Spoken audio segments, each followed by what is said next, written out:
or any of that regular medicine stuff. They get it from local stores or online. Let's do an example here. You're a young person. You don't understand how all this works. So let me explain this to you. When you get hurt in your older age, let's say you're 34, you work on a roof, you fall off and you crush your fucking heel, right? It's all shattered. The doctor 10, 15 years ago was like, that's fucked up, that really hurts. You're gonna need some opioids to kill that pain. And then the DEA says, no, you can't have those anymore. These doctors have to tighten up their prescriptions. And now you don't have any, you can't afford them.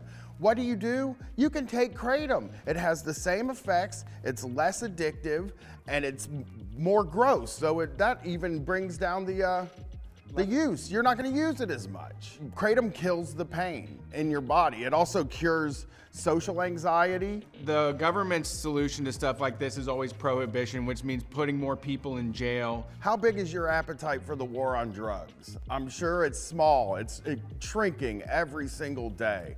Don't let them continue it. Don't let them outlaw more stuff. Good point. Thank you. I mean, I tell you what, even the jobs that paid me nothing, like when I was first learning them, it was like, all right, I can do this. You just need somebody to get the plates and make them go from here to here. I can be the master of that. I was really into that, and I can do that. But after a while, it's like, you guys treat me like shit, and I get the plates from here to here every fucking time, and you talk down to me and shit. What's going on? Jesus, you're counting my lunches. Like, you're looking at what I'm eating. You're like figuring out when I'm going out to smoke. Like, all of a sudden, you're in my shit. But all you said you wanted from me was the plates to go from here to here, and I'm getting the plates from here to here.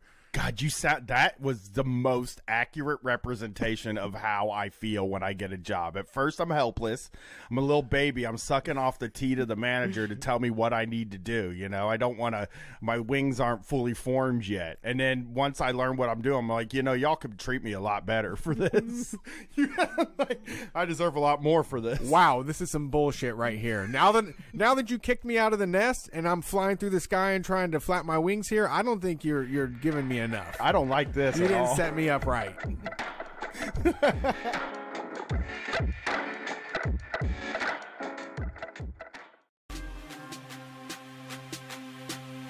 Before we commence expelling this ghost from this location, before we save Jake from the lock, I will light the ceremonial herb that will give us the sight, that will give us the power we need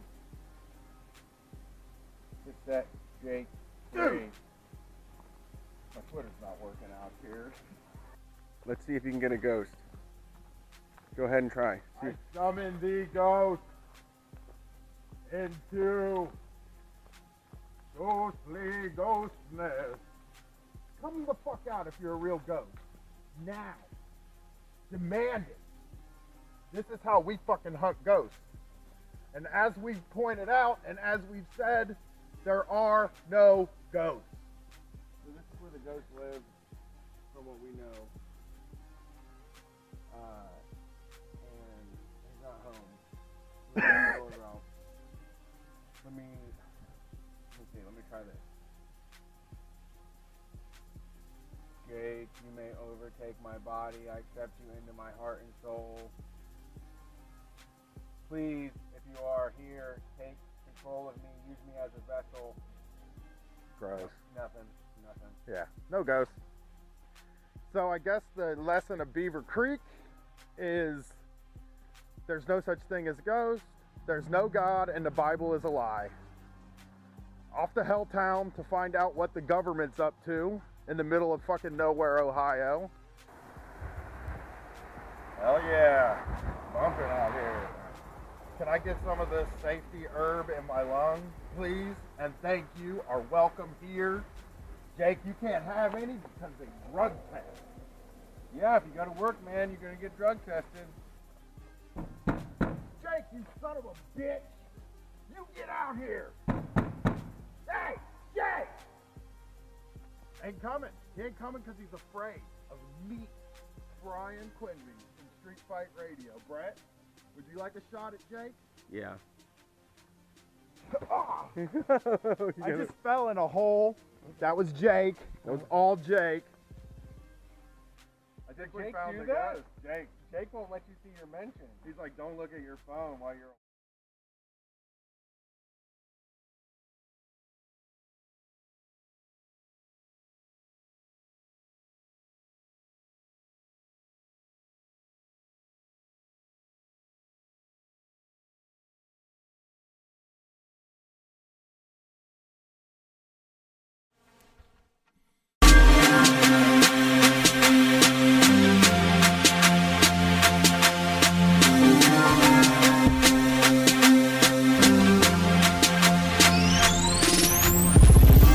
Everybody, welcome to Street Fight Radio. I hope you're doing well. Sunday night Street Fight call-in show is here. You've been waiting all week long. Now is the time to listen, call in, tell a friend, let people know what we're talking about here on Street Fight Radio. The number to dial is 614-655-3887. We want to hear from you. We got no themes this week, so whatever you got, we're ready for. My name is Brett. My co-host is Brian. We're the #1 anarcho-comedy radio show on any station across the nation. And you can hear us live on WCRS here in Columbus, Ohio. WCRS FM is on 92.7 or 98.3, depending where you're at in the city. Try them both out. Add it to your radio dial. There's a slate of programs that you're going to love if you like what we do. If you want more of Street Fight, it's available at patreon.com/StreetFightRadio. That's extra bonus content, extra mini-series. Brian's doing Butt Rock 2000 with Alexander from the Minion Death Cult podcast right now. We've got videos, we've got games. It's the biggest toy store there is. I don't want to grow up because I want to be a Patreon kid for Street Fight Radio. Please consider it. It keeps the show rolling so that we can, not have ads, and we can do anti-ads. We can say don't buy Puffco vape products; they break, because we're not getting paid to say otherwise. So, Brian, how's your week going? My week was not bad. My day has been teetering on the edge of a panic attack since I woke up. So, who knows where it's exciting. It's exciting. You made it all the way here, so I'm glad you didn't succumb. I did not die before I got here, so who knows if I'm gonna die. I can't wait to get the new series of panic attacks after the vaccine gets out there. Oh, the upgrade 3.0. Just a new season, really. What's gonna freak me out then? Maybe the same old shit from before. You never know.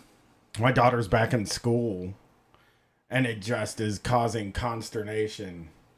Like, my whole life is just like, just bring them home. Because we can't now. We can't bring her home because French 3 isn't offered online. Okay. So unless they cancel school, me keeping her out of school will get the truancy police. Uh-huh. So you're stuck. Yeah, just stuck. They got you handcuffed. Yeah, it makes me nervous, About once a week I get nervous about it and then get past it. I think I'm okay today. Yeah. I'm getting better, but we don't have time to think about my problems, right? Because this week, a special episode of Street Fight, Give 'em the Pickle episode on Wednesday, and then I think we're going to unlock something for all you people that have never got on the Patreon. We're going to unlock something for you, and that's going to be the shows, because both of our wives' birthdays are 4 days apart, and they're both on the days that we record Street Fight. So no shows for me and Brett this week. Yeah, rare double B day. Together, yeah. It's once a year, and if it falls on Wednesday and Sunday, then we get the day off. Yeah. The week off. That's just the way it is. It's in the contract. I will work my day. I will work my birthday. I will work Brett's birthday. It doesn't matter. But the wives, they get special privilege. Yeah. So what happened today was a video comes out, right? The new Outrage video drops. It just happens to be perfect Street Fight material, right? Mm-hmm. And we have to play this. It just is something that we have to do. And if usually I would hold this until Wednesday, I would, this would be something I would wait until Wednesday. I just got a text and I'm seeing if it's Jason to see if I can't play this. Okay, never mind. I guess like I would have waited till Wednesday to play this. Okay. To give us a whole bunch of time. But since we're not going to be here Wednesday and we're not going to be here Sunday, it would be a week and a half before we could get to this. And everybody would be like, we've moved on. You know? Right. So this is the rare catching something on the day that it happened for us. Not too late. Right at the right time. On the television show, which I used to watch. CBS Sunday Morning. I don't know that one. Used to watch it. It's like 60 Minutes, but in the morning. Okay. Okay? It's like NPR, the TV show. It's got this weird sun, and it's just... A weird sun. Yeah, like the logo's the sun.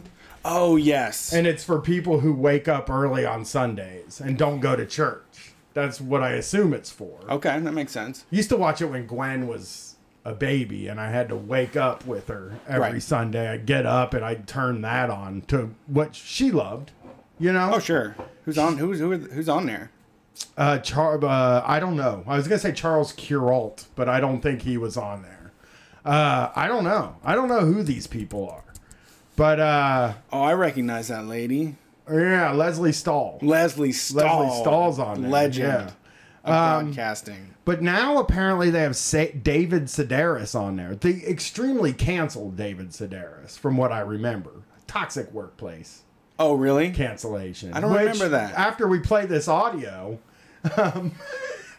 we're going to find out that, yeah, it sounds like this guy might have a toxic workplace. Is he on the show, or was this a special guest thing? This looks like an Andy Rooney thing. This seems like something he might actually do. Okay. You know, every week. This is a real, and I'm doing a Beavis voice here. Did you ever notice? Remember when Beavis? We've had Beavis on here 2 shows in a row. You ever notice? Question. Who? Beavis from Beavis and Butthead. Oh, yeah. When he made fun of Andy Rooney once. He's like, you ever notice? Missed that one. Yeah. And then we had him on earlier in the week when he said, question. Beavis and Butthead is coming back out, so yeah, it's pretty. I think it's popular. They tried to reboot it. I don't know where it's at. They're rebooting it again. Oh, another reboot. 2 new boots. Yeah. Maybe they'll do live action. So let's dig into this so we can get to the calls earlier. Let's see what David Sedaris, Mr. Toxic Workplace. What do you know about David Sedaris besides? Is it just the canceling? That you just have a library of cancels? Yeah, I know most cancels. Okay. David Sedaris is a guy that there was never a time in my life he would have hit me.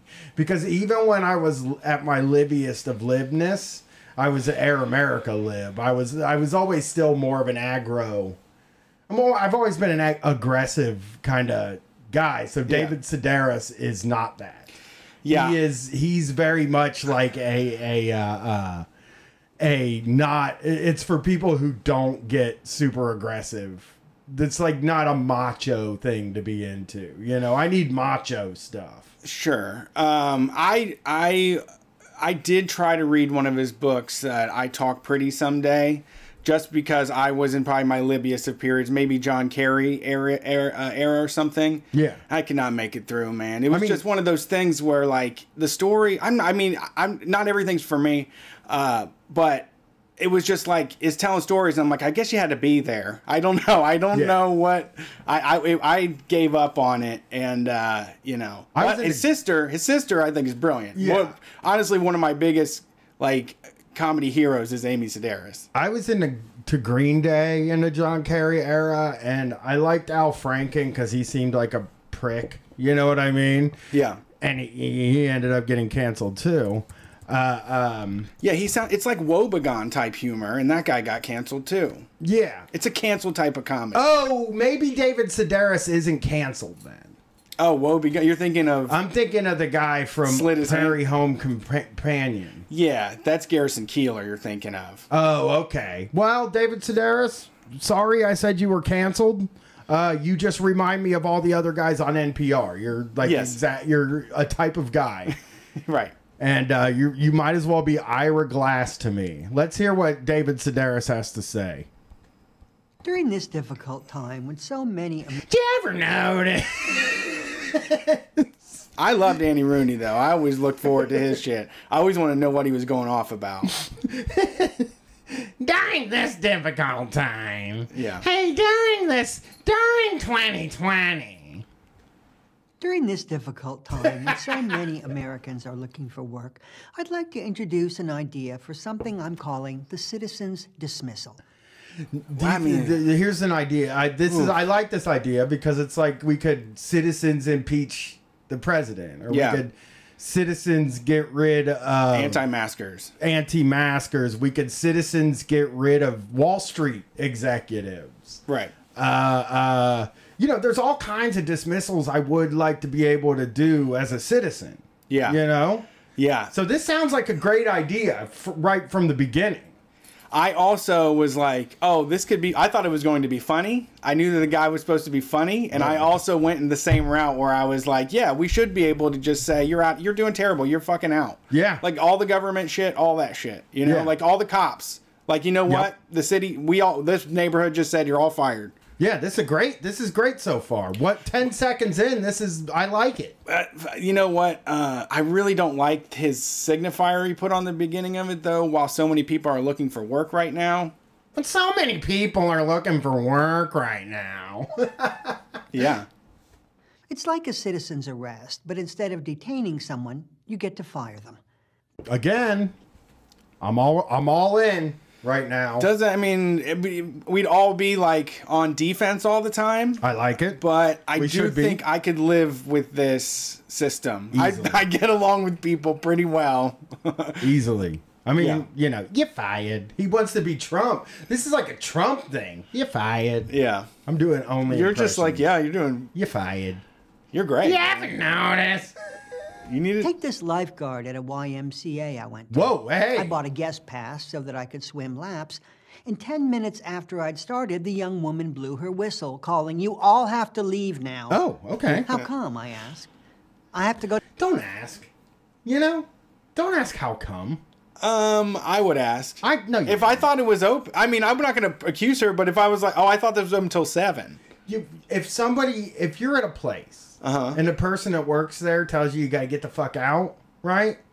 You don't ask. I know you wouldn't ask. Neither would I. We don't ask. You know what we would do? We would mill about by the person that does ask. And then when the person that did ask walks away, we'd be like, what'd they say? Why are they closing? No, I would ask. I wouldn't It's ask. Clarifying question. I don't ask. It's not an accusation just like, oh, why is it, why? Oh. Yeah, I thought it was up until 7. Oh, it's not. It's different tonight. There's a note on the wall. Okay, that's good. Fine. I would wait around by right as you on your way out to exit. Yes. I'd be like, why'd they close, man? What's going on here? That being said, I do have to say, I usually, if I see someone else jump up, I just will linger and like bother them. Like, come on. What was that? What happened? What just happened here? I was swimming. I thought I had more time. Thank you, Human Shield. Yeah. For handling this for me. How come, I asked. I have to go to my parents' house, she said. Oh. I thought I hadn't heard her correctly. I'm going there to do some laundry, she told me. Okay. And then I'm going home. Oh, you're going home, all right, I wanted to say, because you are fired. Ew. This took an ugly turn. That's an ugly turn, right? Yeah, I'm going to my parents' house. No consideration, man. This is where I do defer in that if someone was like, I go home and do laundry at my parents, I'm like, all right. Yeah. All right. I just want to know. I'll clarify what's going on. I just wanted to know why I got dismissed here. Makes sense. You're not here to serve me. You're not here. Yeah. I'm not you're not a doormat that I get to say when you're allowed, when and where you're allowed to go. I guess I just have to leave. Now, maybe I go home and I'm pissed off at the YMCA. You know what I mean? Sure. Like, oh, why would they do that? You know, that was a fucking dick move. They should have had somebody else working there. I do not get mad at the lifeguard. No. I do not want to get the lifeguard fired. No. This is a guy. They have a reason. They have a reason. It's not what you want to hear. That's not what you had planned. But if somebody says that to me, I'm like, I don't even know what that fucking means. Exactly. That's the other like, thing. if your day is hanging in the balance of getting home to do laundry right now in the middle of your job, like, just go where you got to be. Stop talking to me. Get out of here quick.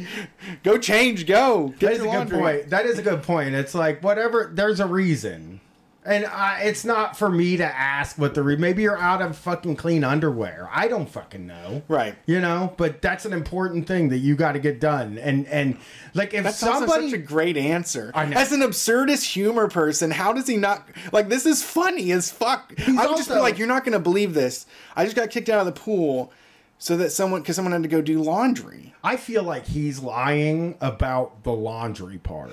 You understand what I'm saying? He got busted for... He's lied on all of his stuff, which I know fine. I love funny made-up jokes. Tall tales are great. They're good. Nobody's against tall tales here. This table is fine with tall tales. What I'm saying is, like, I also just thinking here am like, maybe she said I have to go home and do my parents' laundry. Yeah. Because for some reason my parents can't do their own laundry. She's taking care of them. And I have to go because... People just don't leave work like that. That's just not how... It's just not true. Yeah, and it's also maybe a way of saying, like, I don't care what you say on why you need extra time. I have shit to do. That's important. So you have 10 minutes, like I said, motherfucker. She knew that he was... She knew what people, you know it's what he's coming with. You know. He was probably fucking dicking around. Oh, yeah. You know what I mean? He was fucking putting on his aqua socks and stuff like that. Just taking forever. And she looked at him and was just like, this dude, he's putting on the fucking thing that puts on a nose. Plug. He's got the diving cap on. He's wearing a onesie or a fucking unitard or whatever. This guy, he's not serious. Right. You know, he's not serious about swimming laps. Yeah. I also, once again, this is somebody that hasn't worked an hourly wage in probably 3 decades or more. You get fired like fucking crazy for saying something like that. Yeah. Nobody is going. No one just going to be like, I got to leave and do laundry. Yeah, absolutely. No, you don't. You don't come back, is what they say when you do that. He's number one. He's lying. Number two. He's lying in a way that's not funny. I know. It is not funny. He thought the punchline was you're fired. She's going home to do her parents' laundry, and he wants her to not have money. He thinks that she should be punished. He thinks she shouldn't be working anymore at all. She should just... This thing where it's like lifeguards aren't like a dime of dozen, I almost said. Lifeguards aren't like a dime a dozen or anything like that. You know, lifeguards is a specialized thing. It's a weird brain to have. Yeah. Not everybody has that brain that wants to do it. No, nobody does. Hang out in a bathing suit all day long, be wet constantly. Indoors. Risking people drowning, fish and turds, playing with chemicals. At an indoor pool, too. Yeah, no way. You know what it feels like where you sit in that indoor pool, like, all day? Oh, God. Misery. I mean, it gives me 90 minutes in. I'm just like, we have to get out of here. The fucking walls are pulsating right now. I can't breathe. Yeah. I'm having fucking, like, psychosis right now. From this chlorine. So the first thing that he wants to fire, the lifeguard, I disagree. It's just this sounds like an old man shit too. Just like, you know what? You're fired, and then everybody claps. Yeah, that's the punchline to him. Yeah, you're fired. I'd have liked to do the same to a salesperson who worked at a store where my sister and I bought a number of very expensive cups and saucers. What? The woman rang them up, and after I paid, she stood there blinking. I'm afraid I haven't got anything to put them in, she said. No bubble wrap or bags. Okay. So we should what? Just carry the cups and saucers in our hands? No. I mean, adjust accordingly. Adjust to life. How about you adjust to living in a world where where things run out? That's just the way the world is. And it's one of those purchases. It's like, if I'm about to spend $480 on a new cups and saucer from Neiman's or something, and you don't have bubble wrap for it, I can get another time. Yeah. You know? Yeah, you know what? I was on a run and I decided to buy this, and you didn't have the right bag, so I'll come back, you know. The pause that I did here, Brett, if you saw it, he looked so angry. And like that's how he I think he thinks this comes off as quirky. Yeah. It comes off as like road rage guy angry to me.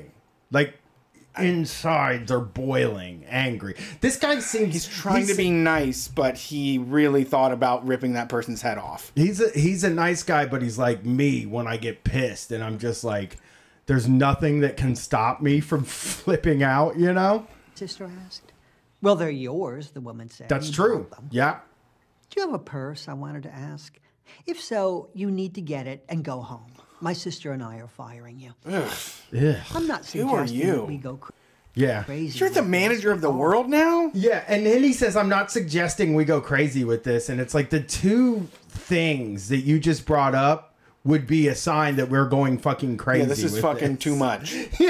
I mean, I can imagine 2025 and I just come home like, God damn it, honey, I lost another job. She's like, Brett, really? After they said you couldn't do podcasts, you got kicked out of podcasting? Yeah, I was down working at Neiman's and we ran out of bubble wrap. And I told this person, hey, before you spend $400 on these cups, I don't have bubble wrap for them. And they said, you're fired. When somebody says I was recently buying a very expensive tea set, Yeah. I'm like, fuck you. Yeah, no one Everything that comes cares. out of your mouth Yeah. after that it's fuck you. I don't give a fuck. Yeah. I don't care. It's not a problem. That's not a problem. You call these inconveniences at best. Also, another good reason to come back to the store and spend more money and waste it on dumb shit. Yeah. Yeah. We'll have our off It's days. so- Certain people, though, could easily be replaced by go-getters Uh-oh. who'd say, I've got an idea. Let's wrap your pottery in my socks and underwear. Ew. What the fuck? That is number one. Yes, your impulse that this is gross is right. You're wrapping it. I mean, I would love to wrap his tea set in my fucking underwear. It's true. I just bag his head like groceries. His tea set wrapped in my underwear would make me thrilled. Yeah. But now he's like, if you're a worker, you should be willing to give the shirt Yeah. off your back to me. You Yeah. should take your pants off and hand me your underwear and your pants. You should want to go home naked from your fucking minimum wage fucking job just so that I can buy an expensive tea set. I was at Taco Bell, and, a good example of good customer service. I was at Taco Bell, and I forgot my reusable extendable straw, and I told one of the employees who was a real go-getter, and they sprinted to my house, got it for me, and brought it right back. Then I didn't have to use a plastic straw and waste anything. Wonderful. That's some real, that's David Sedaris level service. This is Rooney. This is the new Rooney, Lib Rooney. God, this is not lib to It's pretty. me. It's not Rooney. I don't know. Rooney had something. He was grumpy. You Rudy could use your Grumpy, own if yeah. you have a thing against germs. That's the kind of person I want to deal with. Someone with solutions. The sort who'd say, if I keep the pool open, could I maybe do my laundry at your house? As customers, though, What would he have said? If she had said, if I keep the pool open, can I maybe do it at your house? What would this rant be about at that point? He's just saying that just something he would decline, but he would appreciate that they offered. Yeah. we need to keep our end of the bargain. Of course you can do your laundry at my place, we'll say. I just need to throw in some socks and panties I promise to return to someone who, like you, is really good at her job. Ugh. Oh, that sucked. That's the whole thing. Yeah, that's pathetic. Stunk. Fuck that guy, man. Just old man, grumpy old man shit. Fuck that fucking guy forever. Yeah. Ugh. That was sickening to me.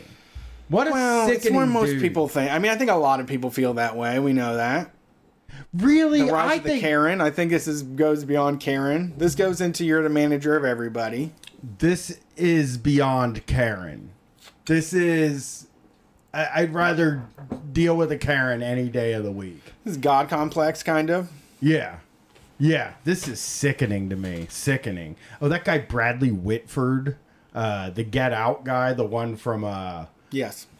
What's it called? The West Wing. No, from Happy Gilmore. And also he was in No, Billy Madison. Sorry, he was Billy Madison. He was in Billy Madison. He was also in Cabin in the Woods. Yes, Cabin in the Woods. Yeah. He just tweeted Jesus Christ was a radical liberal. Oh, fun. This is a classic, man. I haven't seen that in decades. 2 classics. Our next mini-series should just be me and you, like, looking at David Sedaris and Bradley Whitford stuff. We need to do a lib takedown. It's time to switch. It's time to take the artilleries and move them to the left side and start gunning people down. It is time. Figuratively. Well, figuratively. In like a battleship scenario. Not literally. Yes. Yeah. All right. Well, we got through that a little bit quicker than I thought, so that's good. I do have something else we have to talk about since we're not going to, but did you hear about the shooting last night? No. Oh, yeah. So Columbus police are at it again. This is a really fucking wild story. There were some sort of detectives over in North Linden. They were investigating a crime of some sort or somebody. They claim they saw a guy driving down the road waving a gun in the air. They followed him to his house and killed him. Followed him to his house? They followed him to his house. As he was walking in the door, they shot him in the back. He had just came from a dentist appointment. He had a Subway sandwich in his hand and some AirPods. Yesterday, last night. Jesus. So that's what the news and the police are saying, that, I mean, he's driving around waving a gun in the air, which is like, have you ever met anybody that plays with guns that would do that? Yeah, they always say that. Then they didn't find a gun on the guy at all? There has not been a report of a gun. No, not that I've seen yet. I'm sure that they're going to change the story in a month. I'm sure they're going to say no weapon was actually produced after it cools down, a little bit. Yeah. But his family, if you want to go on Facebook and check all of it, his family, an extended family is spreading, their side of the story of it far and wide on Facebook, and you should go read it. Following somebody home and shooting them in the back is, I mean, if he wasn't shooting anybody, you're allowed to have a gun. Right. This is an open carry state. Uh-huh. Wow. Anybody of age is allowed to have a goddamn gun. Uh-huh. Yep. We'll keep you abreast of any actions that are happening. There was a vigil tonight. There is a hashtag Justice for Casey that's going around. If you follow that, that will get you piped in to what's going on. I'm sure People's Justice Project is on it. I haven't seen them, but I've seen the local people sharing it at Justice for Casey. Street Fight also, if you go to our page. I'm not trying to push our page on that, but I did share it, and that will get you started. Yeah. That is that's really fucking sad, man. Yeah, I know. It's just all bullshit immediately. You just know it. I mean, it's the same old story. They keep doing the same lies and the same thing over and over again. Yeah, that's the Columbus Police Department. Real fuckers. Yeah, I feel for his family and fuck. Yeah, I'm 90% sure they're gonna say he didn't have a gun and wasn't waving a gun, and then blame it on a person who maybe called. I don't know. You gave me that app, and now it's like the Citizen app. Yeah. Jesus criminy. Holy shit! I actually think I saw the call that somebody was waving a gun. Oh yeah. Last night. Yeah. Also that a guy got beat up by the garden center by my house, and then also that somebody got stabbed in my neighborhood, and I'm like, whoa, I didn't know about any of this stuff before. Yeah. I don't need to know about that happening. Yeah. You know what I do though when I see them, just so I don't get freaked out? Well, they were probably starting shit with people. Yeah. I figure. I mean, they're not all like crimes, Some of them are justified violence, I'm sure, in a different court system. Well, I mean, that's just what I have to do to not get freaked about it, Yeah. Like a guy it's like last night I was laying there. It says a man assaulted by the Strader's Garden Center by my house, and I was like, oh, that's kind of scary. And then I went like this. Oh, he probably started a fight with somebody. There's probably a guy started a fight with another guy, and then they got into a fight. And then I was like, there's probably 2 guys that live together in the apartments next to it, and they started arguing about playing video games. Yeah. And so like I'm like downgrading every neutralizing crime. Yeah.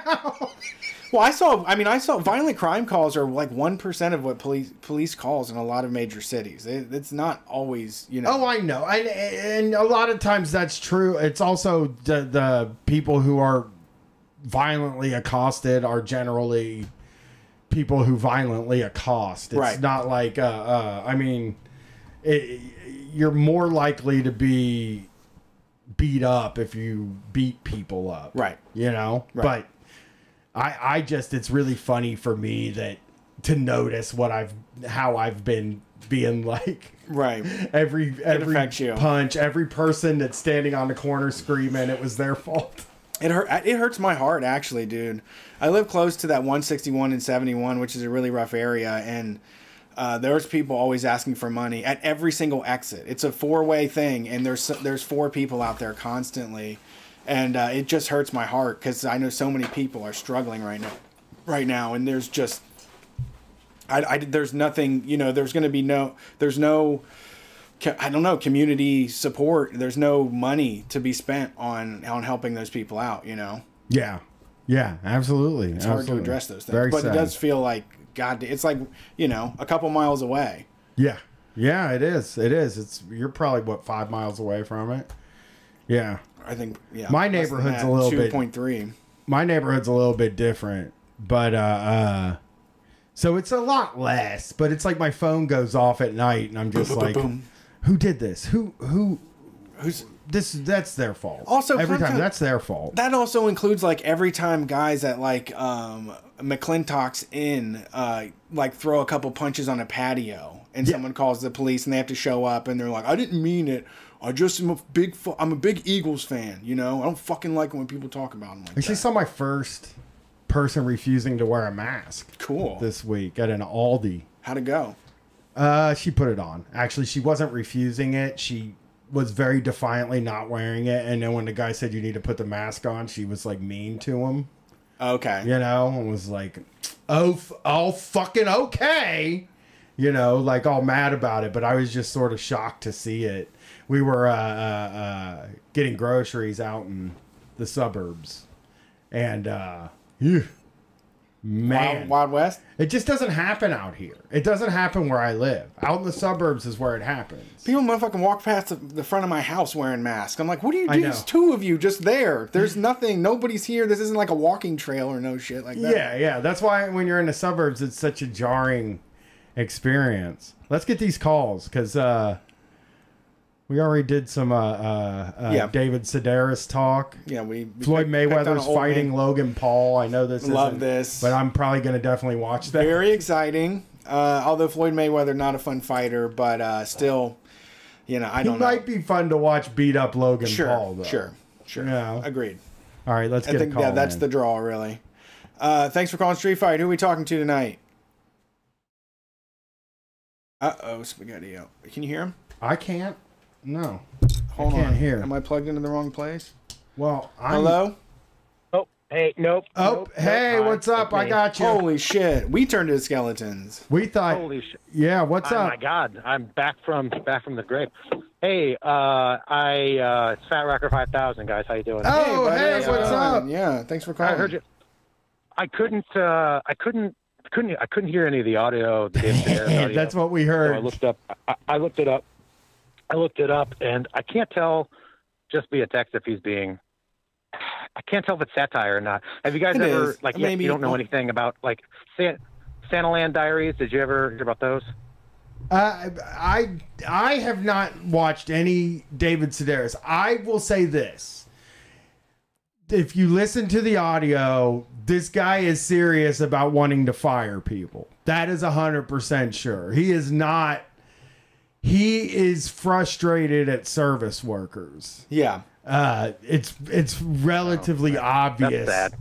Yeah. He comes off like a total dick in the audio. But yeah, if you're waiting on hold, the people waiting on hold could not hear that audio. But he said he watched it. Yeah, but we had to play it. Yeah.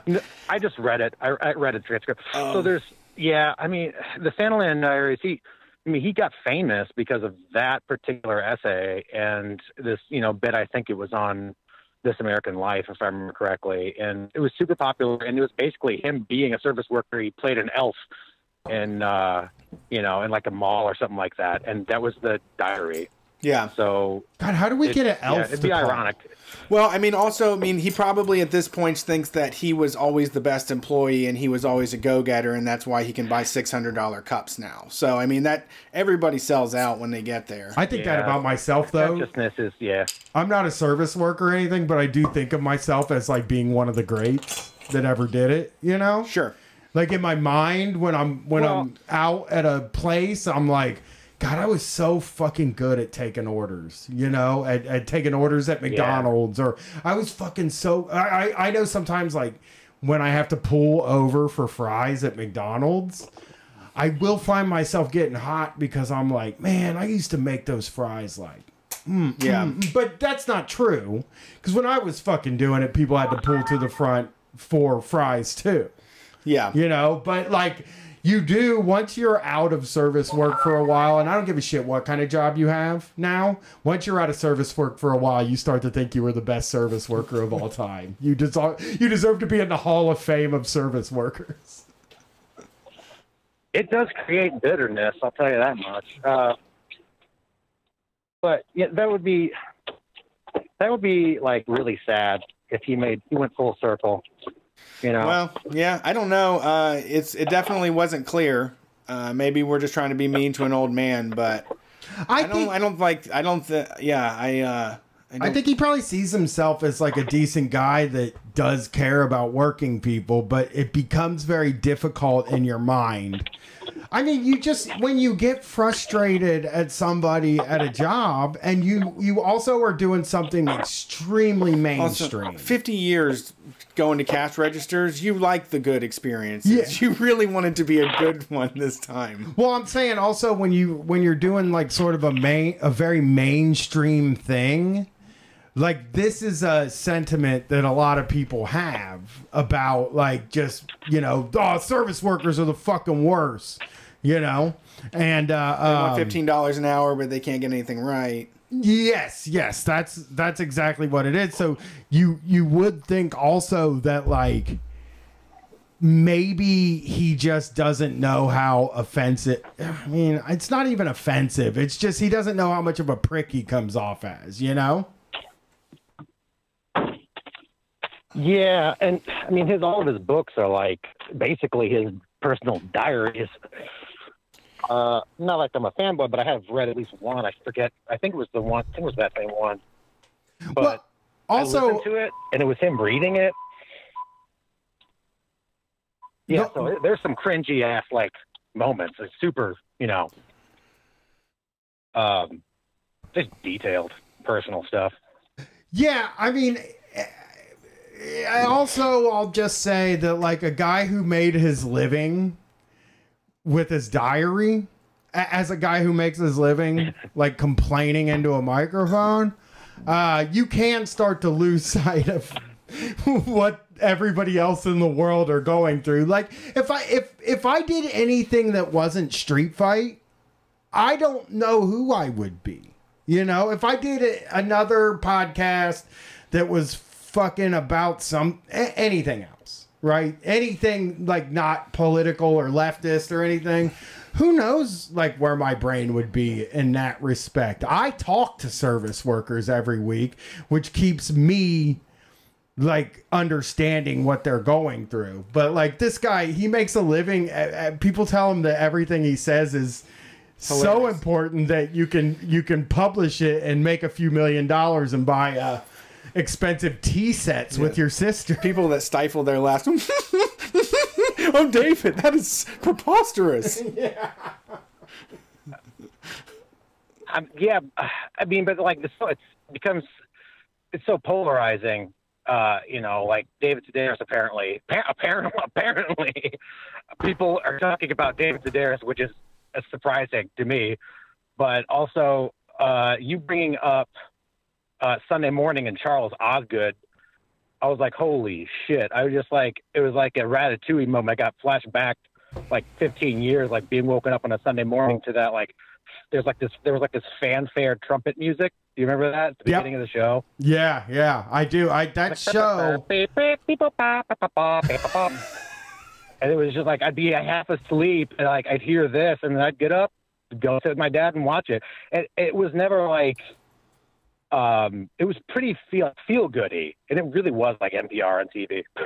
It was like an interview show too, because I they used to have Howard Stern on and stuff. Like, oh, did they? They would have people. Yeah, the big famous interview I remember is, of course, Howard Stern being on there. Who, they can get guests like Howard. They can get guests like Howard Stern on a show like that because it is considered like a prestige show. Like.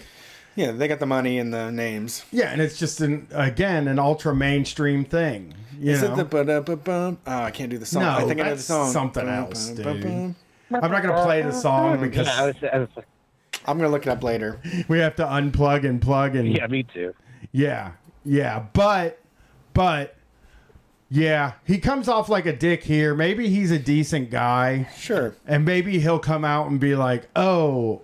Maybe I will change my stance on wanting to just fire anybody that I want to fire for having personal problems.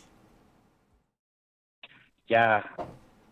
I mean, I don't know. I mean, as far as like, oh, I wanted to mention this because I think you brought it up last week, or maybe it was on the Wednesday show. I don't remember. The contactless delivery things, like where we're like how we're feeling about this right now, and no contact. We want no contact for delivery, right? I get it. However, this is the thing that I've noticed: deliver pizzas. So sometimes it's convenient to not tip and to have no contact. Throw a $5 under a rock for me. Give me something. Shit. Don't be doing that. It's a thing. I've noticed that people will like, and I have to put myself out there. Like I gotta fucking do it. So I kind of have to put a little bit of pressure on certain people, and I feel bad, but it's like kind of how this works. So and I know like I'm all for technology and making it so that it's safer and all that stuff for sure, but I just wanted to mention the other side of it because. I mean, that's how people tip, and I don't know if everybody is, like feeling. Maybe it's like when you go to like, do Grubhub or whatever. It's like you throw in money in there, you don't really know who it's going to. That's fair, and I'm sure it's different for every business. Grubhub is also tough. I mean, those apps are tough too because man, like you shop like there's a pizza place that I love in Columbus that doesn't deliver. So I have to use Grubhub to get someone to pick it up for me. And once you type that in and then the fee gets thrown on and all the extra stuff, I mean, you're like $7 deep of extra fees. Yeah. And then that's when I think people are like, oh, that was going to be my tip money, though. Like I was expecting to spend $25. Right. I was expecting to spend $25 on this pizza, but it came out to $24.23. Not acceptable. I mean, I don't think anybody that listens to this show. I mean, the rules are, and I'm in some server groups on Reddit, and they recently posted like, do not go out to eat, do not get food delivered if you cannot tip. Like, you don't have enough to do it. You need to find something else out. You can't order food and not tip. You can't order anything and not tip. I'm getting booze delivered now. You're getting your booze delivered? It's cool. With drizzle? I got to get into that. But that'd be, oh man, that would be some sadness that I probably see on the other end. But, let's see what else. That's pretty much all I've got, I think, at the moment. So I can let the next person come on. Well, thanks for calling, and thanks for that's been Photoshops too. I love your me Marinos. Oh yeah. I've been taking it easy on them a little bit. I gotta take my breaks and stuff. And when it comes, and I'll throw something else that way. I found that meme smiths are capable of burnout. You get into those creative moods and you just rev it up too high, and then you have to take those rests. If you're a meme smith out there, take care of yourself.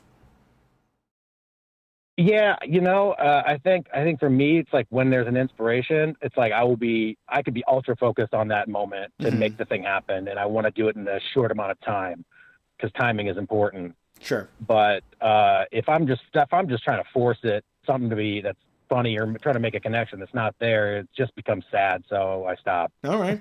I respect that. Well, thanks for calling in. Alrighty. You guys have a good call-in show. Okay, Peace. bye. Yeah. Have a good night. Yeah, and I don't yeah. want to defend David Sedaris for the rest of the night. I don't really care too much. But Green chair. what about him? That's what it says on my delivery apps. All of them say green chair. Put it on the green chair? Put that shit on the green chair, man. Uh-huh. Don't knock on the door.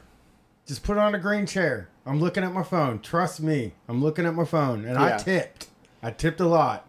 And believe me, the new delivery app complaint I have now is how they say arrives at the latest. Yeah. But then they can just move that and...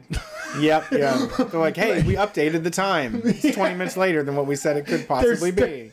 There's no consequences for the app or anything. It's just, we just made it later. You know? Yeah. I don't want the per driver to get in trouble, but I think Grubhub should have to come off some money. You know? Yeah, I think you should be able to file a grievance. Yeah.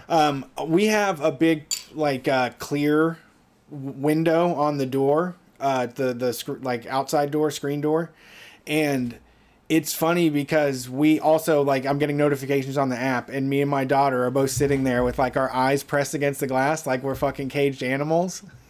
And they're like, come and drop the food off. And then when we see each other, we get so excited because there's a barrier and they're wearing a mask, and we're always like, thank you so much. Happy holidays.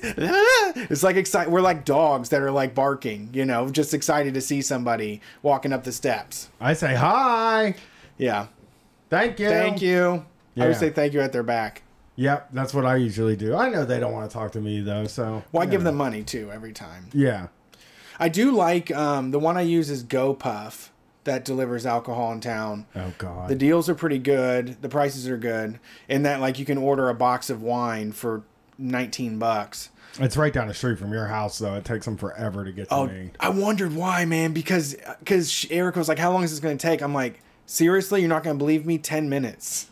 It's up 10 to 15 minutes. Like, it'll say, I'll be $7.50. I think it's $7.50 is when I ordered tonight. They said it'll be there between 8:05 and 8:20. It was 8:05. It's 15 minutes later. It's like right. It's probably 4 blocks down. Okay. I drive by it sometimes. I'm like, oh, that's GoPuff, huh? Yeah. Look at GoPuff over there. They got the windows all like frosted up in a building. So yeah. Let's get these calls. Next call. Thanks for calling Street Fight. Who are we talking to tonight? Hey, can you hear me? Yep, we can hear you. Who's this? Hey, this is Alex from Punks Around. Hey, Alex from Punks Around. What's up? Can I say one thing real quick? Sorry, Alex. We know each other, so I'm not going to be... This isn't rude. But the thing that I like about the GoPuff app, it says on it, when you buy it, says hook your driver up. And then it lets you pick an amount to tip them. And it tells you, like, give money to the driver. It's half the screen. You know, they really make it feel like, my guy, someone is bringing booze to your house. Give them money. How generous are you going to be, right? Yeah, for sure, for sure. Sorry, go ahead, Alex. Thanks for calling in, man. Yeah, no problem. I drove Uber like 2 years ago, and I think now they changed the tipping method. But back then, it was like people could tip or not tip if they wanted to.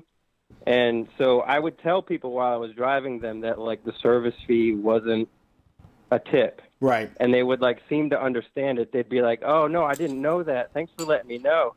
And then I would drop them off, and then, like, a half hour later, I would get no tip from them still. I'd be like, what the fuck? Like, I thought you were on the same page as me. What the hell? They're cold-blooded, man. But, they got no feelings in their heart.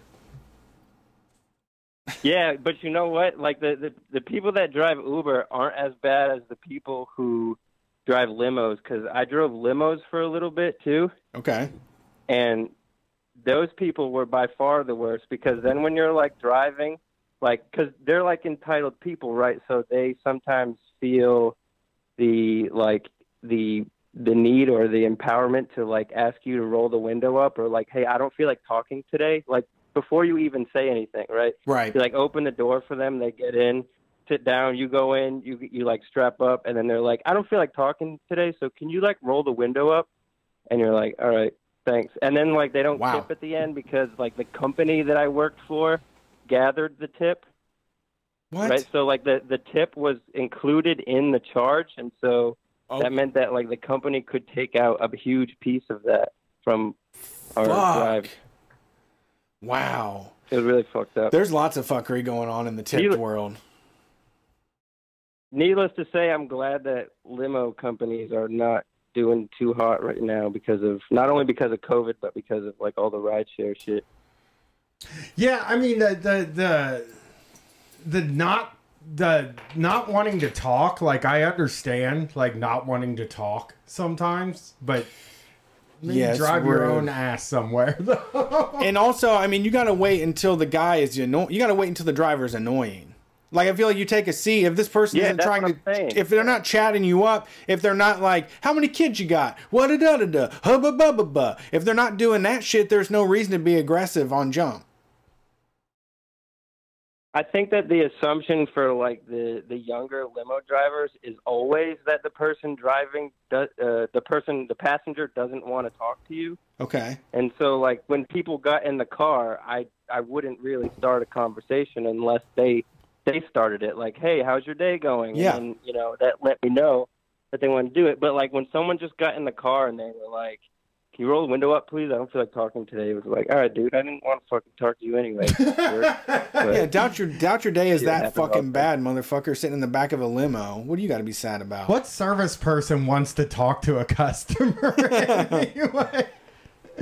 I can't. Exactly. I know you thought you were going to bend my ear and get the next strategy to make yourself a millionaire, but not today, bud. I just can't. Maybe that was it. Maybe, yeah. Mister, how can a guy like me get to be a big shot like you? I want to be in the back of the limo someday. It's like yeah, maybe that was it. Maybe it was like corporate secrets. It is like that Uber thing, though. Like, I don't know if that exists because I haven't taken an Uber in so long or a Lyft in so long now. But didn't they have a thing where it would be like you could ask for the driver not to talk on the app? Really? Am I right about that? Don't fuck with me? Yeah. Yeah, it was just like I don't feel like talking. Zip your lips. Thing. And like, that's honestly something, that is the devil on my shoulder. Right? That would be because I would really want to press that more than anything in the world, but I would really not want to press that because I wouldn't want to look like a fucking asshole. Yeah. You don't want to come off like a fucking asshole. Better yet, Brian, if you could choose your own radio station before you got into the rideshare. You know what? I like to hear what they're listening to because I feel like they got more. This one guy had me listening on the way to the airport once. Had me listening to some kind of heavy metal, and I wasn't in my metal time at that time. It was like last year. Lingua Franca? Yes. He was listening to Lingua Franca. Oh, no, Lingua Ignota. Sorry. Lingua Ignota, I think is what it is. He had me listening to that, and it was like classical Italian music, but heavy metal. And I was like, this is some of the weirdest shit I've ever heard in my whole life, you know? And I also talked to a guy once on the way to the airport where we just talked about, like, he was like, I'm quitting doing this. I hate this shit. I fucking hate driving people around. I don't make any money, and I hate it. And I was like, this is refreshing to me. This is like, I don't want to hear how great everything's going because no complaints. Yeah. I hate when they do that. Hey, man, life's great for me. Yeah. So, a limo though has to be. That's got to be a tough one, huh? Like, fuck. Are all of your customers pricks? Like most of them? No. Actually, the coolest customers were like the people who it was clear that they either had never ridden a limo before or that this was such a novel experience for them that like their excitement was so genuine. Giddy. But then like the regular people, like I once drove the CEO of Panera Bread. Okay. And, like she sucked. She was like really rude, and I mean, like everything I said was like she just dismissed it right out, and so I just stopped talking. I was like, all right, I'm not going to continue talking then. But like those people tend to be more like entitled. Although like once in a while you'll meet like corporate people who are just willing to entertain just because their ride might only be like, I don't know, like a half hour or something like that. It's not that much time. What about teens? Are they the worst? Who? Teens? Yeah. The teenagers that are like going on their like prom and shit like that. Is that a worst case scenario? Homecoming. No, not for me, honestly, because like I like seeing teens being excited about these things. I mean, like I never had someone like throw up in my car, although like I had coworkers who had people throw up, but I never did. And so for me, like picking up teens and stuff, it was more of like just being, you know, part of their excitement. But then there's also like the reality that you're in a fucking like penguin suit, just like holding the door open for teens and like letting them in and everything. That is like kind of dehumanizing, but at the same time, you know, whatever. I mean, you know, I did a lot of stuff where like I did a lot of jobs where teens were my boss for brief periods of time. It's like I always felt like I could be like, I'll fucking tell your parents on you, you little prick. Yeah, because they're mostly fine and they're juvenile as hell. Yeah, sure. Maybe I don't know your parents or anything, but it's like you can get a teen to believe that you can get a hold of their parents, or you just be like, I'm gonna hand you over to the police. Yeah, scares the shit out of them. Yeah, I mean, I never actually said that, but I definitely thought that a few times about like, your mom or dad are definitely going to come out as soon as I drop you off back at home. And like, I don't know how much I should talk to them, or like just like pretend like everything's cool just to get my tip and that's it. You know what I mean? Yeah, I mean the parents don't want to know. The parents don't want to know what you saw either. They want you to lie. The service here is that your lips are sealed. You did not see anything. Yeah, supposedly. Yeah. I was I'm calling in because I have sort of a small business tyrant story. Okay. For you guys too. Go for it. So long before, so I don't drive cars now, but even long before that, one of my first jobs, I worked as a cobbler assistant. Okay. So I grew up in a family of upholsterers, so I knew how to sew at a really young age.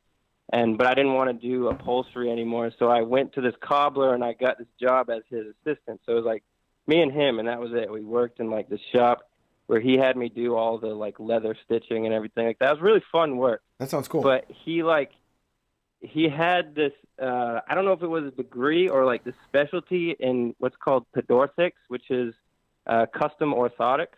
So he would like mold people's feet and like make orthotics for them. And it was really cool. And he had like this really weird obsession with people's feet that, like, you know, when customers came in, even if they weren't looking for an orthotic, he would like get them shoeless as soon as he could and like start rubbing on their feet and stuff, try to figure out the shoes. But so I was like in charge of the sewing stuff, and he would always like, so if someone came in with like wanted to repair the heel on their high heels, it would be like he would charge like $20 for that, and then I would get like $3 of that, right? So I would get like nothing despite doing all the work. And so what would happen is, like, as he left, if he wasn't there and I was doing it, I would definitely just like pocket some of the money for people that came in and like do that job real quick. Yeah, just take the $20 like, cash and do their heel real quick. No. I played it smart. I would take like $12. You know what I mean? Because I was like 16, 17 at the time, so I wasn't bold enough to take the whole 20, but I would definitely do, like, you know, something. So at least, like, at the end of the day, he had some more money. You know what I mean? Like, he had something. I'd be, oh, yeah, that was this lady that came in. I just did her heel real quick, and that was it. But he, like, once in a while, I would do a job where, like, maybe the customer wasn't, like, totally happy or something like that, or they wanted me to go in and do something again, and he would get like fucking heated at me, like so mad that he would like talk down to me, like seriously, because I was like 16 at the time and I had like a mohawk and shit. So I was like a punk looking kid, but he would like treat me like shit. And then he would go to his radio and he would play this fucking song called On Broadway by George Benson. Have you guys ever heard that? Is it on Broadway? On Broadway. No. Is that? Oh, okay. No, I haven't heard it. No, then. it's like this. It's like this funky musical. It's like ba-da-dun, dun, da-da-dun, dun, Oh, yeah. dun, da-da-dun, dun. And he would fucking dance around the shop, right? And this is like seconds after reaming me out about some shit. He would like dance around me and everything, you know, and he'd like try to get me to dance, and I'd be so fucking angry. I'd be like, dude, I don't want to dance with you. What? And I don't want to listen to this goddamn song right now. And like, I mean, I guess it evened all out because I did take a lot of money from him, like over a long period of time. But still, like to this day, when I hear that song, I like have flashbacks to this dude just fucking like yelling at me. But the worst part about it is that song is really fucking good when you listen to it, and it does make you want to dance. So it cheers you up. Sweet. So, well, you sir Pat in the chat said it's some Reservoir Dog shit. It does sound exactly like someone abusing the shit out of you and then being like, "Oh, that was a fun time. Let's have a dance now, love." Yeah, and then like so it because he was like, I mean, the boss. He's like, I kind of respected him in some ways, right? He's like a recovering alcoholic, like a solid dude in most spheres of life. But then he would like do shit like this that would have me like so uncomfortable around him for a long time because his mood would just swing from like almost borderline like going to hit me to then like dancing around me and like wanting to get me to dance with him and be like, dude, like you just yelled at me. It took me a long time to finally just one day be like, fuck you, dude. Like I don't want to work here anymore. Like I get that, like, you see me as, like, your son or whatever because I'm young, but, like, I don't want that, and nor do I want to, like, listen to you read me out anymore, you know? So yeah, and I'm not going to put up with this. Small business territory. I'm not going to. That's horrible. That's amazing. That's incredible. I mean, and, like, who has to put up with, like, your like, toxic behavior? Like, who put up with your method of violating someone's boundaries, making them feel like shit, and then trying to switch it up and being like, no, it's fun. This is a fun place to work. We danced to on Broadway. Fuck that, man. That's it's some serious mental games. And like at the time I smoked cigarettes and shit like that. And like I was like 16, 17, so I was also like drinking now and again with friends after high school and shit. And he would like, I was like a little bit overweight at the time too. So every time I went to work, at the end of the day, he had his own like weight bench in the back, and he'd be like, "You want to go lift some weights, dude? Like, come on, you want me to spot you and shit like that?" And I'd be like, "No, man, like you just fucking like read me out and danced around me. Like, I don't want to lift weights with you right now. What are you talking about?" Whoa, it was so weird. It's bizarre. That's bizarre. And then your parents had you didn't tell anybody about what was going on? No, I did. Yeah, my mom. I mean, my parents at the time, like never lived with my dad, but my mother at the time was just like, "Are you making a paycheck? Like that's what matters." And I was like, "I guess so." Yeah, I was like, I mean, that's like working class knowledge 101. Like, are you making a paycheck? Yeah. Then fucking deal with it. You survived. Yeah. Yeah, agreed. I understand. Just wondering. So I have since you're an expert here, you know, printer of the Punks Around zine, I want to know, maybe you don't know, but do you have any good punk rock Christmas songs? Any favorites? Oh man, I wish I had the list that I put together this list not too long ago, but off the top of my head, the Descendants have Christmas Vacation is one. Uh-huh. The Ramones have Merry Christmas.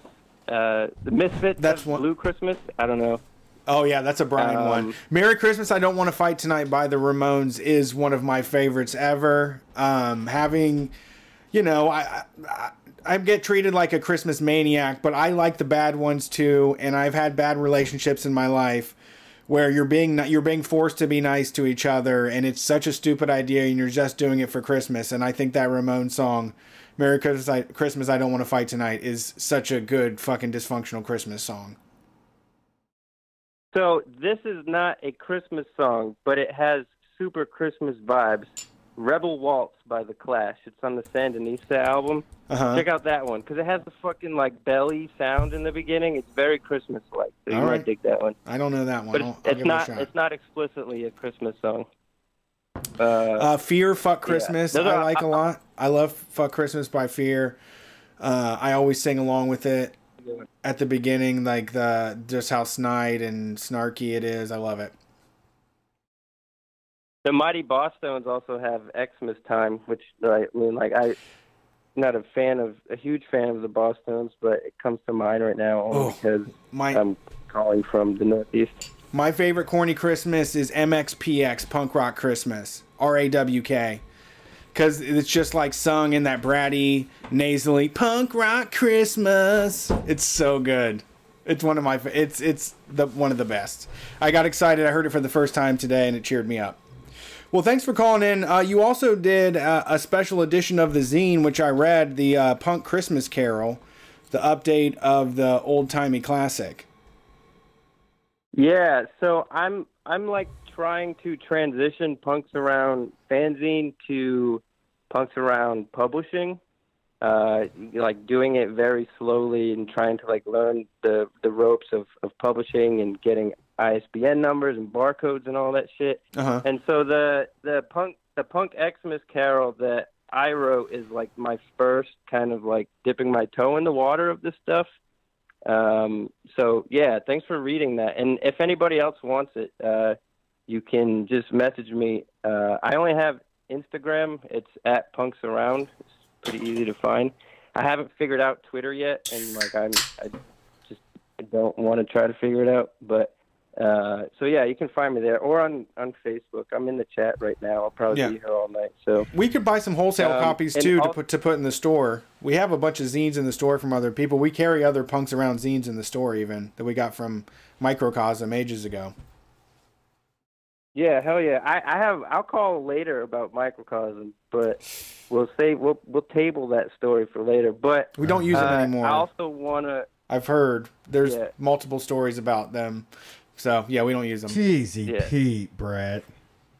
I also want to plug one more thing. So my partner and I and my best friend, we started a podcast specifically for the state of Rhode Island. So it's called Providence Leftist Radio Podcast, or PLR Pod is what the Instagram is. We're on our third episode, so we're like all very new to talking into a microphone and stuff like that, even though I lecture. So I teach at Brandeis University. I'm a PhD candidate there, but still speaking into a microphone is like a whole different experience. But if you are from Rhode Island or Providence or whatever, give us a listen, because we talk about Rhode Island specific things, and we're all various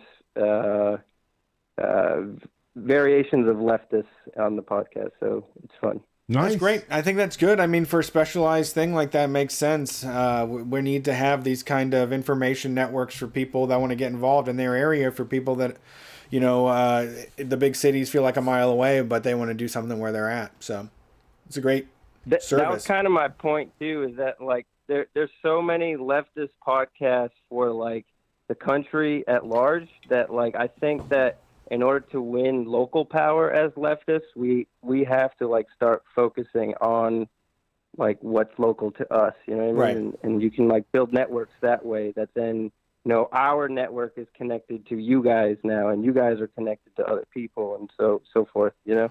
Yeah, well, I've seen what you've done with the Punks Around zine, and it's great, so I'm sure you're going to be successful in your endeavors.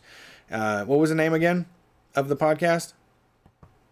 The name of the podcast is Providence Leftist Radio, and the @ is PLR Pod, and that's on Instagram. You can find us. All right, awesome. Well, thanks for calling in, man. I appreciate it. Yeah, thank you guys so much. Peace. Yeah. Yeah,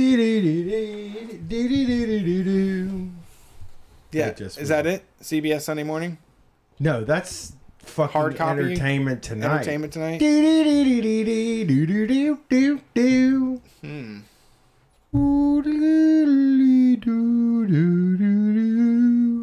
That's what I'm guessing CBS Sunday Morning is. I don't remember it either. It's a somber song. That's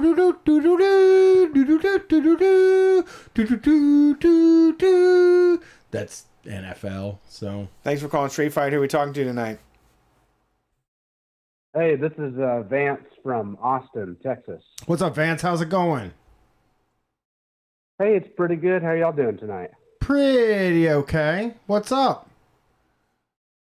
Well, I was calling two reasons, actually. I just put in my 2 weeks to a delivery place that I work for here. And tonight's my birthday, so it's like long-time listener, first-time caller. Happy Hell birthday. yeah. Well, we'll be nice then. Yeah, thanks, guys.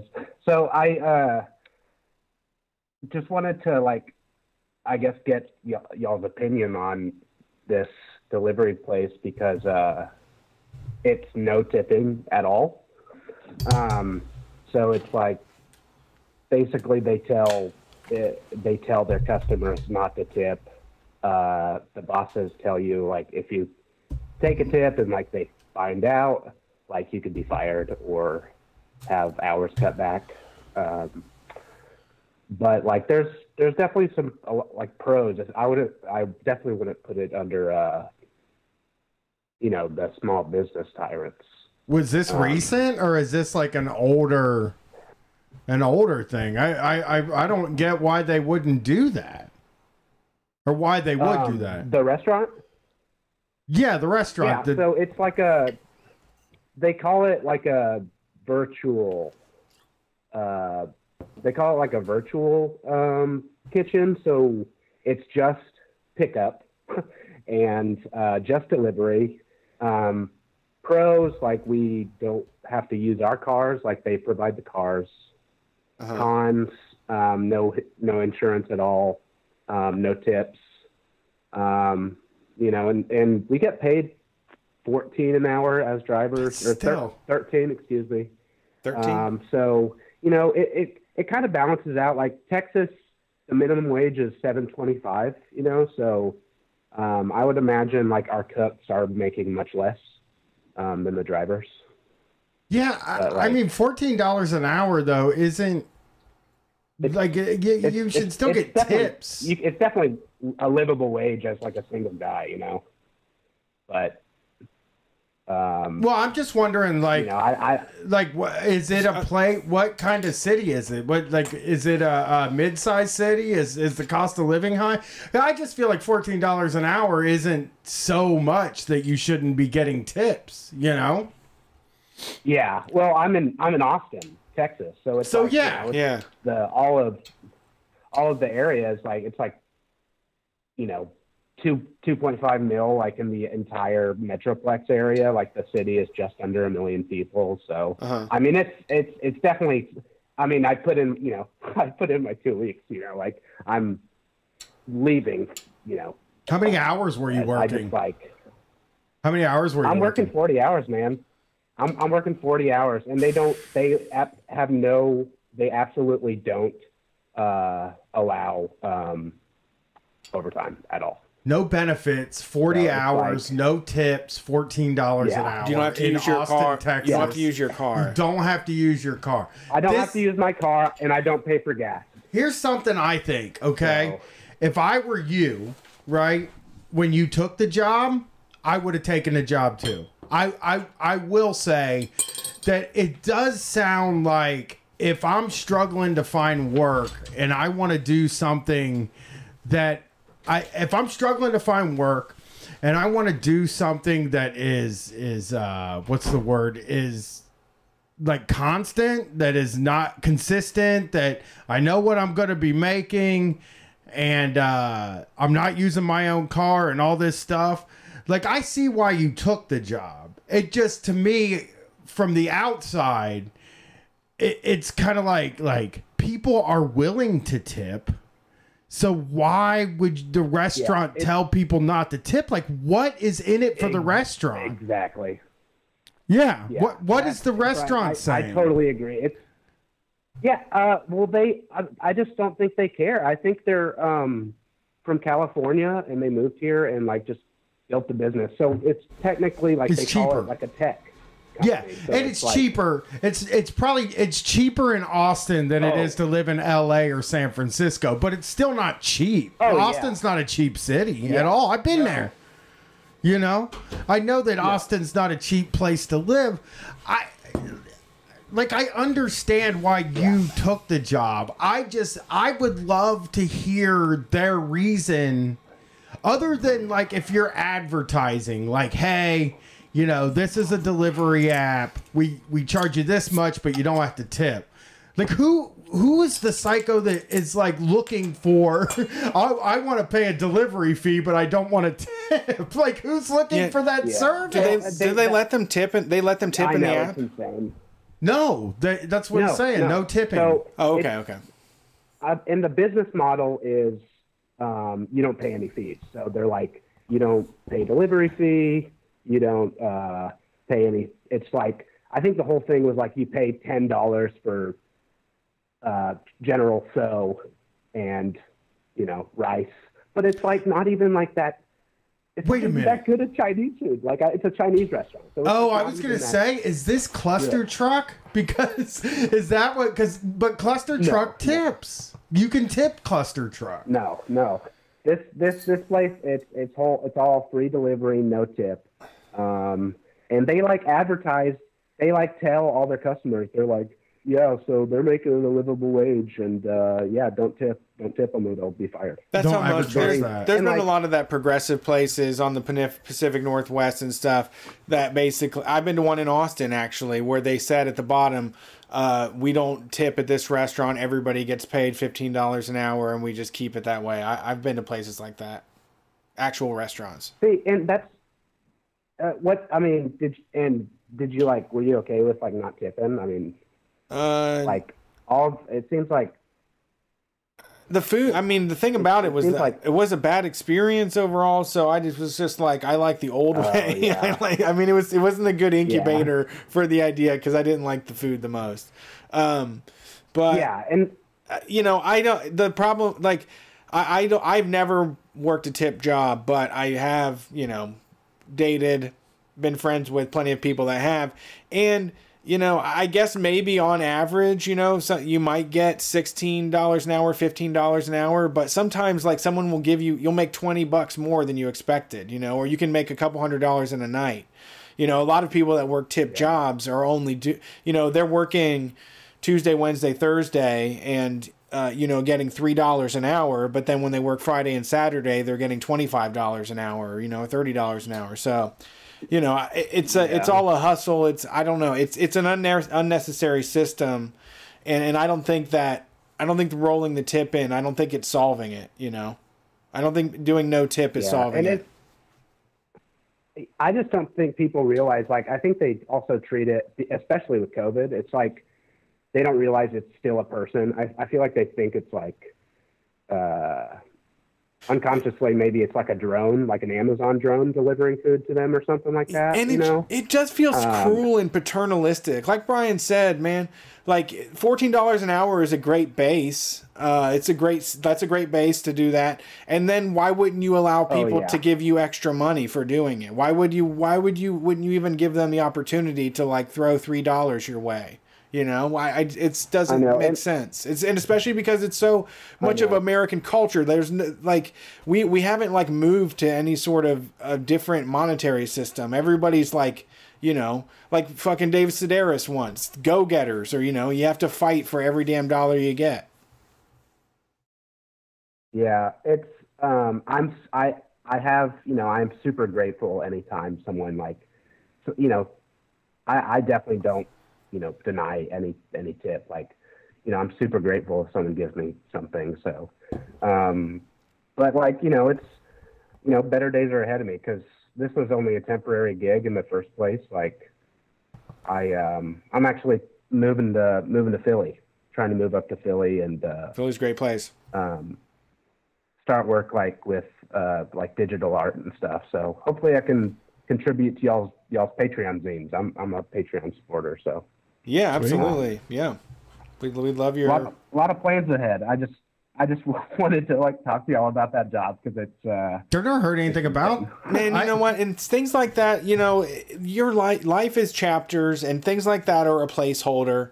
And if you can reliably get $14 an hour, and you're not running your car into the ground, you know, it buys you a little fucking breathing room. Maybe you don't get to live as large as you'd like, but it buys you some breathing room to figure out, like, what the fuck do I actually want to do? Because it ain't this shit. Yeah. Yeah, because I left my sales job, like, during COVID for that exact reason. Like, I really couldn't take it anymore, and it kind of just came to a head emotionally. Yeah. It's just like... It will eventually. If you're not built for it, you get shot out. 40 hours a week, like having to stare at your computer and like I was like literally, they were trying to make me call real estate agents and like sell masks at my old sales job, like before this delivery stuff. So wow, looking to like literally take my work into my own hands and like create art and stuff. So that's great. Wow. I'm excited for the next chapter. Yeah, keep us updated. I'd love to know what happens and where it goes. Yeah, definitely. And that y'all's interview for the Patreon for the prison health newsletter, that was awesome. Like, that's such a coincidence because I'm going to Philly, so I'm definitely gonna get involved with that. Oh yeah, I mean, Philly is a radical ass place. There are all kinds of groups and amazing things happening in Philadelphia. I'm pretty tied in on Instagram with a lot of the people in the networks. We've worked with artists, and there's a ton of fucking shit happening in Philadelphia. Definitely the place to be. They're going to be remaking the rest. A big key part of remaking the rest of the world is happening in Philadelphia. I love that fucking place too. Can't wait to get there. Me too. I'm so excited. Yeah, I'm so excited. Can I plug my Twitter real quick? Yep. It's Cactus Salad with one S. Okay. Any comrades in Philly want to hit me up? I plan to be there January 1st. So. All right. Have a good. Yeah, thank you for calling. That's about it. Someone in the chat did mention thanks, y'all. The problem with like a lot of tips thing is that there's a disparity between the front of the house and the back of the house, which is what that guy said was, you know, the cooks are making minimum wage probably, or who knows, but it wasn't the same offer, you know. There's a disparity. But when I worked at the donut shop, I think the thing that I loved about it the most was that all of the tips were split amongst who work. Like, they literally kept track of who was working that day and they gave it to us. And it really did make me make better donuts. Like, I knew I wanted these things to be good because I wanted people to be generous with their fucking money. I want them to look nice and be perfect, you know, so that we can get tips. Yeah. I mean, I never got tips when I worked in the back of the house. That is for sure. I never got cut in. I never expected it. I worked kitchen, and that's how I got that job. But when they told me they did that, I was stoked. Yeah. All right. Thanks for calling Street Fight. Who are we talking to tonight? Yo, it's Sam. Sam, are you far away from your phone? Yeah, you sound really we can barely low. hear you. Yeah, I can. Are you talking to us with like a Beats by Dre USB headphones or something? Is your phone outside and you're inside? Or your phone inside and you're outside smoking because it's charging? Yeah. Did you leave your phone inside of like an infrared cleaner and then we picked up coincidentally in the process? That's a possibility. Very quiet still. Sorry. Very quiet. I hate to report it, but it sounds like pretty soon you're going to become a skeleton.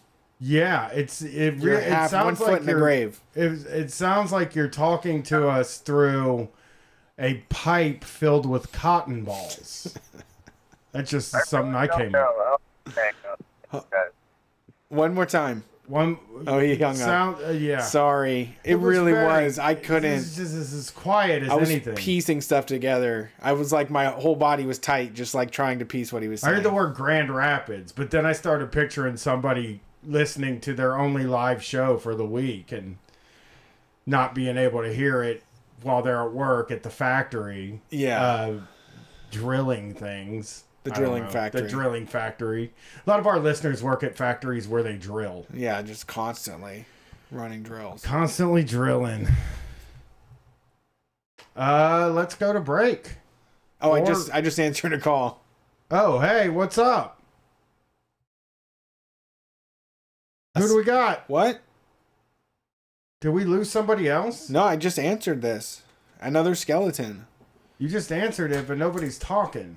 It's a Christmas miracle. Everybody turned into skeletons like they wanted. Oh, here we come. Here we go. Somebody's sledding. Yeah, we're You're here. sledding right now. Oh, wait, I got you. I heard the beat for a second. I was like, wait a minute, they didn't say anything. Okay, what's up? Goodness gracious, we thought you were dead. No, I accidentally. I mean, I hope you can hear me. I am literally right now doing Uber Eats delivery on a bicycle, but I'm trying to stay out of the wind. No, we can hear you. We can hear you loud and clear. You're fine. Wonderful. Well, the Jabra wireless headset works well. Yeah, this is Danny, the bike messenger from Brooklyn. Oh, how's it going? How are things in the delivery sphere? The delivery sphere. It's okay. It's very cold right now. It's finally actually got cold. It was some real global climate change situation going on here for a while, where like I'm not even joking. It was just like 60 degrees until about a week ago, which was beautiful, but also just like very disconcerting. Same here. It's gonna be 49 on Wednesday. I'm all excited that we don't have to work. 49. Like spring. 49 feels good. It's great. After it's been cold for a few days, 49 is just like, fuck, man, I'm going to fucking wear short sleeves today. I played Frisbee golf twice this weekend, and it was hard to deal with. I layer a lot more than average people. Sometimes I'll wear 5 shirts. Yeah, I was going to say, what's your setup then? For you, or you got the gear? What's the move to surviving the weather on the bike? I have a couple variable options. So right now it is what I would describe as like cold, and I'm wearing a Carhartt jacket and also this sweater / hoodie by this company called American Giant, and they're like one of those kind of like, we're trying to do a little bit better as far as manufacturing goes. That's my code. Got it. Shit is made in. Yeah, they've got us hook, line, and sinker. Oh, you know about them? Yeah, I wear an American Giant hoodie as like my winter coat. Storm Defender or something? It's called like I think it's called like Storm X or something. It's waterproof and it's very warm. I just wear them. I buy an American Giant every year for my winter coat because winter coats are more expensive than the hoodie. Oh, dude, they rock. I mean, I'm a person who really likes manufacturing from like a problem solving point of view. Sure. Like I think like mills and lathes are like really interesting and cool and stuff. So like when you take that manufacturing process and you just sort of like bring it back to America or whatever.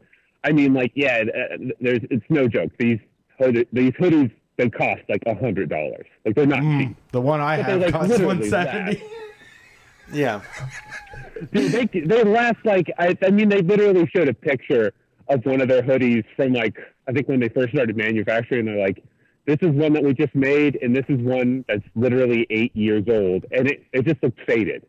Yeah, it just looks like a little worn. But they do fade. Like, oh yeah, this shit is gonna last a while. They do. I will say they do fade pretty bad. The thing I have is called the Storm Full Zip, and it is waterproof and it's fucking warm. I've been wearing it as my winter jacket for the past 2 weeks, and it was 28. It was 30 today, and I wore it, and I was like, I'm not cold. I feel great. And I spend all day outside too. Not because I have to, but because I want to. What about goggles? You do goggles on the bike? No, just because I wear glasses. Oh. So I've tried contacts. I really like them, but I mean, I really like not having to wear glasses rather, but like for whatever reason, my left eye gets really dry. Okay. So like it gets to a point in the day where like it's like physically difficult for me to see through one of my eyes because of the contact lenses, and like I don't know exactly what it is. I've tried like putting in like eye drops or what have you, but it just doesn't. Yeah. Just not, I don't know. It just doesn't work. So yeah, and it sucks because I have a nice pair of like Oakleys that I could wear if I wanted. Yeah, I used to wear like ski goggles. Erica got them for me one year, and they were awesome because getting the ice crystals on your eyelashes is not fun. Cool. No, it's pretty bad. But yeah, I called in because I was listening to I think it was your Wednesday episode where you guys were talking about give them the pickle company parties. That's this week. Oh, sorry. Yeah, company parties. Yeah, and it really reminded me of my time that I spent at this old company. It was a tech company that will remain nameless because I signed a non-disclosure agreement with them. But one day they were telling us in the place that I used to live, they're like, "Oh man, we just saw the bill for one of the other offices company parties," and I was like, it was sort of like, you're not supposed to know this kind of information. And I was just like, how much did it cost? And it cost $100,000. Fucking shit. For one night. What? That sounds awesome, though. It was probably fun as hell. No.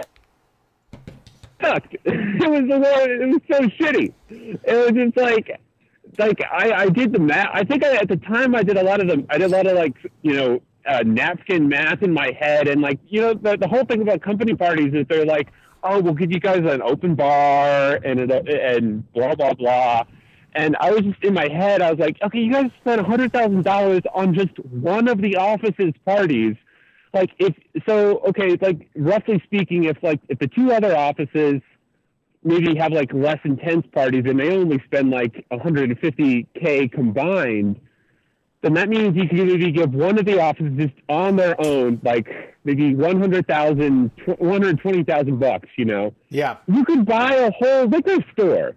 You could just buy, it's like, you could give the bonuses you could easily give people like $1,000 each. It's like, there's so many things you could do. And like, really the only thing you see, like, you know, waiters kind of like somewhat consistently coming around you offering hors d'oeuvres, and then free drinks, but like you have to hang around all these fucking nerds, man. That they like, where it's like, I don't want to come to your picnics that you invite people to. I don't want to come to any other thing that I don't have to come to. And it's just the only reason I'm coming to this is because like Christmas is like a weird, you know, Dimension Z of time where like there's nothing really happening around like the 26th or like, you know, between Christmas and New Year's, so I'll go to this anyway.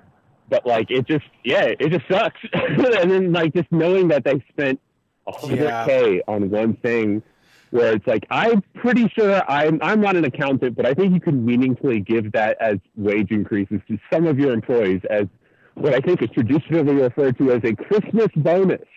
Yeah, you're right. For a reason. I think if they made you choose, if they let everybody choose with a vote, like, do you want $1,000 or do you want an epic Christmas party? I think it would be clear. When I worked for the Abercrombie Corporation, and their headquarters was a big deal. They had Tone Loc one year was like the headliner, and they rented out the weird this downtown amphitheater. And free beer for everybody. They had like Abercrombie mooses on all the beer. That Saranac Brewing Company made they paid for custom Abercrombie beer, and it was just hundreds of people making a lot of bad decisions and doing shit that they shouldn't have. You know, your standard gig. But once again, probably like you said, I could see that easily costing $50,000 to $100,000. Yeah, I mean, I think it's got to be to a point. Sorry, I'm on Bedford Avenue. It's very busy right now. I think it's to a point where it's like, I'm not going to enjoy a company party until you get to sort of like, we've arranged now to play the most dangerous game sort of level. Like, it's like, you got to be offering something like pretty interesting for me to be like, all right, I won't take $1,000. Right. Tone Loc could have been at your party too. Did they have a famous person there? No, there wasn't even any famous people. It was just all the goobers that I work with normally. That sucks. That's $100,000. You should get a famous person to show. You should, in my opinion. Even a washed up one, just a one-hit wonder. Get Everclear. We can live beside the ocean. Leave the past behind. Yeah, you could have had at least somebody do a goofy cameo. You know, it's like Nicolas Cage to do a cameo and be like, oh yeah, all right, everybody, thank you for being here at the party. Oh, you know, and it's just like everyone and people have been like, you know, at the office like, can you believe he showed up? He showed up in a video. Dude, it was so fantastic. That is a smart idea. You just really gave away some game. If you're in the office right now and you can pull off a funny cameo for Christmas, that's a big win. Oh, Jerry, you know his feet stink. I would love to. I mean, to be an accountant at one of those places where like they have like 500 million-ish, you know, in assets and stuff, and your whole job is like, look, I gotta make it so we can use the American tax system to our advantage. Like, how do I burn $5,000 like right now? And like that, I don't know. The possibilities are endless. And personally, that'd be such a fun time. Yeah. I mean, you could get a real cameo too. Like, you know, you could get a Snoop Dogg for that kind of money. Yeah, you get like a Schwarzenegger type, like you said, a Snoop Dogg, one of the high tier ones. S tier. But yeah, no, yeah, it was always a super awkward situation, and I don't know. I would just I don't know if I know you guys are going to break soon, so like very quickly, I was curious if you had actually heard of David Graeber at all. He wrote this book called On the Phenomenon of Bullshit Jobs. Have you heard of that at all? Yeah, we've heard of David Graeber. I think I was blocked by David Graeber for being a smart aleck once, but yeah, David Graeber, I do remember him.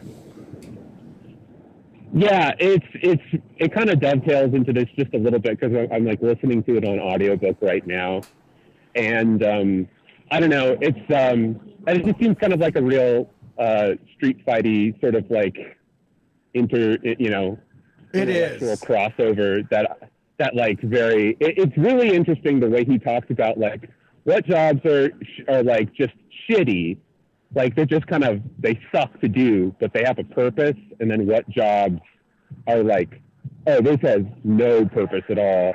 And it's very interesting the way he talks about like how it's like there's something about doing something that is utterly pointless and has no purpose whatsoever. It's like it is literally just the thing that if you didn't exist in that position, nothing would change. It's like it really, the way it sets like this ennui on people, especially when people are like, well, but yeah, you get paid for it. And it's like, it still doesn't matter. Like when people aren't doing something that they perceive to, have some kind of meaning, it just saps their whole brain. They can't function. Yeah, and locking yourself into like, well, I have to do it. Somebody has to do it, and then this just trapped feeling of doing a pointless thing because it's better than doing something else. Doing something that sucks. Yeah. Yeah, but I don't know. I don't know if you guys ever looked at the list. Like, I think there's 7. There's 7 types of what he describes as bullshit jobs. I think it would definitely be interesting to hear your perspective on it. I'll give it a shot. I'm curious. Yeah, I should read it. I need something to read that's good for me. But podcast is definitely on there. Yeah, and just like a very quick review of it. It's good. It definitely kind of sounds a little bit like an essay, which is what it originally was. Like he was kind of told like by a publisher, like, hey, pull this out, get a little bit more substance into it. So sometimes it feels a little like, this is kind of weird, but I think the overall message is good, and I would highly recommend it. And I would be very curious to hear what you guys think about like certain like at least the designations that he's giving for certain kinds of jobs. Yeah, I'll take a look at it too. We'll take a look at it. We got a week off coming. Yeah. Besides that, do you mind if I plug something? No, sure. Go for it. I was just last thing I got is just it's cool that you had another person who did sewing on before this, but I actually do a little bit of industrial sewing as well, specifically like messenger bag kind of stuff. Cool. It's pretty random right now. Like I just, I'll go on to eBay, get some scraps of Cordura and like industrial military spec nylon and what have you, and just sort of kind of like make stuff. But if anybody, you guys know, or if any listeners, want like a cell phone holder or a little pouch or anything like that, you can just at me on Twitter at Danny Feltz, FELTS is how my last name is spelled. And yeah, I just make little things like that. And Danny Feltz, you said? Yeah. And like I said, I try to be pretty judicious with like how much I charge, which is like not too much, right. Especially because a lot of the stuff I'm making stuff out of is just from scraps that I have. So yeah, that's it. Yeah, charge enough. Don't devalue your own labor. But glad to hear you're making that stuff, and thanks for calling in. I appreciate it. Yeah. Have a good night. Peace. Later. All right. Well, that's the end of the show. We did it. There's no more calls, and we don't just stay on for no reason. Yeah, we are here when you need us, and not when you don't. We did a lot of work tonight, though. We covered a lot of stuff. We did an hour and a half. Beat up an old man. So yeah, this week will be Give 'em the Pickle on Wednesday, and then at the end of the week sometime. Okay, so here's the schedule, the release schedule. Monday, tomorrow, the first episode of Buttfest 2000 will be posted. That's me and Alexander from Minion Death Cult talking about butt rock.